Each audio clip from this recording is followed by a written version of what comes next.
Now, to discuss all of today's top stories, I'm being joined now by former Deputy Prime Minister John Anderson and political analyst and columnist for The Australian, Jennifer Oriel. Let's get straight into it. I want to start with energy, and the climate warrior Chris Bowen today has stood by the government's energy plan to cap coal and gas prices despite fierce opposition. John, you've been in government. This one thinks it's got enough support from the Greens and the crossbench to get over the line on Thursday. How do you think the coalition should be approaching this? Well, this is only happening because in this country we now have historical amnesia. Nobody remembers what's happened in the past. I joined the National Party out of respect for Doug Anthony because we had capped fuel prices in Australia in the 60s and 70s. Everybody thought it was wonderful, but it dried up investment and refining, exploration, refining, distribution started to fail. And Doug Anthony had the courage to tell people, including farmers, it wasn't welcome news, that this had to change to drive investment so that we could recover our then self-sufficiency in oil, which we did. So there you go. There's a history lesson. It was an abysmal failure. It put our energy security at risk.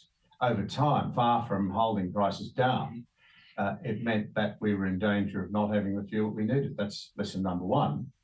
Lesson number two is that it ought to be clearly remembered that the truth is that we would not have all of this gas in Australia that people keep talking about. We ought to have reservation policies and so forth if it hadn't been for the fact that they'd been able to write valuable contracts internationally. The gas wouldn't be there.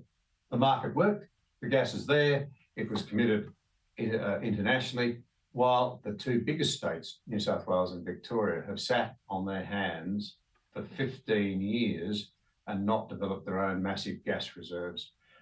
I don't know what we have to do. Maybe industry will wake up. Maybe the people in those teal seats who used to once be courageous business investors, a lot of them, will come out and tell the Australian people that certain things collide, and if you're not really careful, you end up with home goal after home goal, shooting yourself in the foot. That's what we're about to do.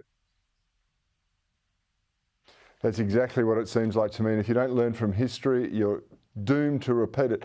Now, Jennifer, Chris Bowen says a vote against the bill is a vote for higher energy prices next year. But a lot of the pundits are saying this plan could have the opposite effect. And you just heard John there saying it could dry up investment in this space. Are they going to do real damage to Australia if this bill gets through? I think the problem is that it could be a Pyrrhic victory if it does get through. We know that energy prices are going to rise next year by nearly a quarter, around 23%.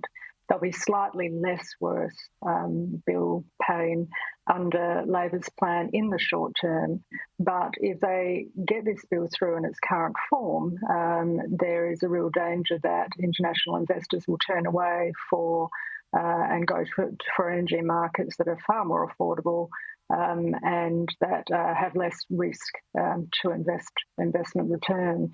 If that happens, then it will push up the price of gas because there are fewer investors and probably fewer new gas exploration projects that people internationally with enough money are willing to risk.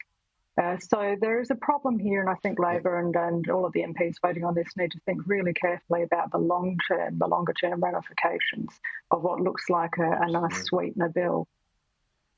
Absolutely. We'll end up back. Yeah, exactly. A sugar hit now is what they want. Hey, John, I'll come back to you in a second. Woodside and Shell, they've both raised concerns about the plan today. Shell said it's going to put the East Coast gas supply deal on ice. Clearly, this has got energy companies spooks, and it caused Chris Bowen to lash out today. But this is a huge risk for government, isn't it? To go against some of the most profitable companies, the companies that invest in this country, drive prosperity. Is it a fight that is worth taking on from the government's perspective? It depends whether they're interested in looking good because people don't like energy giants anymore. There used to be banks they didn't like, now it's energy giants. But of course, when they're not there and they don't provide their services, everybody wrings their hands and says what went wrong. But you cannot overlook something I touched on earlier. The fact is that over the last 10 to 15 years in New South Wales and Victoria, the most populous states in the country, you've had absolute timidity. No one has led, no one has pointed to the reality. This was coming.